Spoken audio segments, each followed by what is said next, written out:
কংগ্রেস নেতা সৌমেন মিত্রের হাত ধরে রাজনীতিতে পা রাখা ভাঙড়ের রফিকুল ইসলাম ওরফে বাপি দীর্ঘদিন কংগ্রেসের হয়ে সাধারণ মানুষের পাশে থেকেছেন। এলাকার মানুষের অভাব অভিযোগ শোনা থেকে শুরু করে আর্থিক সহায়তা সব ক্ষেত্রে তিনি সক্রিয় ভূমিকা পালন করেছেন।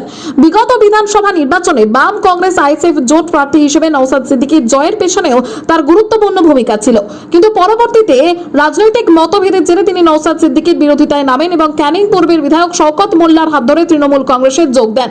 সেই সময় তিনি নওশাদ সিদ্দিকীর বিরুদ্ধে একাধিক বিতর্কিত মন্তব্যও করেন। তবে সময়ের সঙ্গে নিজের অবস্থান পুনর্বিবেচনা করেন রফিকুল ইসলাম। নিজের ভুল বুঝতে পেরে তিনি আর কোনো রাজনৈতিক দলে আনুষ্ঠানিকভাবে যোগ না দিয়ে 2026-এর বিধানসভা নির্বাচনে শওকত মোল্লাকে হারানোর লক্ষ্যে আইএসএফ এর পক্ষে প্রচারে নেমেছেন। প্রতিদিনই তিনি মানুষের দুয়ারে পৌঁছে নওশাদ সিদ্দিকীর সমর্থনে ভোট প্রচার চালিয়ে যাচ্ছেন। যদিও এই অবস্থান বদলকে ঘিরে আইএসএফ এর কর্মীদের মধ্যে মিশ্র প্রতিক্রিয়া দেখা গেছে। একাংশ এখনো তাকে মেনে নিতে পারছেন না, আবার অন্য অংশ মনে করছেন নিজের ভুল স্বীকার করে ফিরে আসার মানসিকতা থাকলে তাকে ক্ষমা করা উচিত। সম্প্রতি ভাঙড়ে মাঝেরহাট চা চক্রে শত শত মানুষের ভিড়ে সাংবাদিকদের মুখোমুখি হয়ে রফিকুল ইসলাম বলেন তিনি মানুষের স্বার্থে রাজনীতি করেন এবং ভবিষ্যতেও মানুষের পাশে থাকবেন। তার এই বক্তব্য ঘিরে আবারও রাজনৈতিক মহলে জোর চর্চা শুরু হয়েছে। আমাকে বিভিন্ন প্রবণন দেখিয়ে আমাকে কিন্তু তৃণমূল কংগ্রেসে দীর্ঘদিন ধরে 2 থেকে 3 বছর আমার পিছনে কিন্তু ঘুরে আমাকে তৃণমূল কংগ্রেসের ঝান্ডাটা ধরিয়েছিল। আপনারা দেখেছিলেন 7ই সেপ্টেম্বর আমি সোনপুরে যোগদান করেছিলাম আমার লোকজন নিয়ে।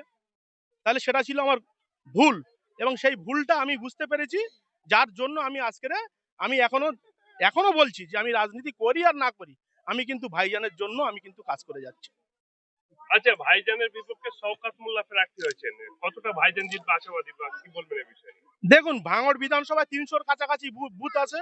ইতিমধ্যে যা খবর, কালকে যে ভাইজান যে ভাঙড় বিধানসভাতে পা রেখেছিল, যে জনজোয়ার মানুষ দেখেছে, এটা ভাঙড়ের মানুষের মুখে মুখে কথা যে অন্ততপক্ষে 4 আনা বুথে তৃণমূলের এজেন্ট বসানোর মতো লোক পাবে না। সাথে বিভিন্ন জায়গায় কিন্তু চ্যাটায় কিন্তু লোক থাকবে না তাদের, কারণ ভাঙড়ের মানুষ স্বতঃস্ফূর্ত ভাবে বেরিয়েছে এবং বিধায়ক নওশাদ সিদ্দিকী ভাইকে দ্বিতীয়বারের জন্য বিধানসভায় পাঠানোর জন্য তারা কিন্তু একেবারে প্রস্তুত। আর ওনার পায়ের তলায় একেবারে মাটি নেই। গতকালকে আপনারা দেখেছেন যে যেখান দিয়ে গাড়ি নিয়ে যাচ্ছে ভাঙড়ের যারা সাধারণ মানুষ, তারা কিন্তু চোর চোর বলে স্লোগান দিচ্ছে। কেন দিচ্ছে?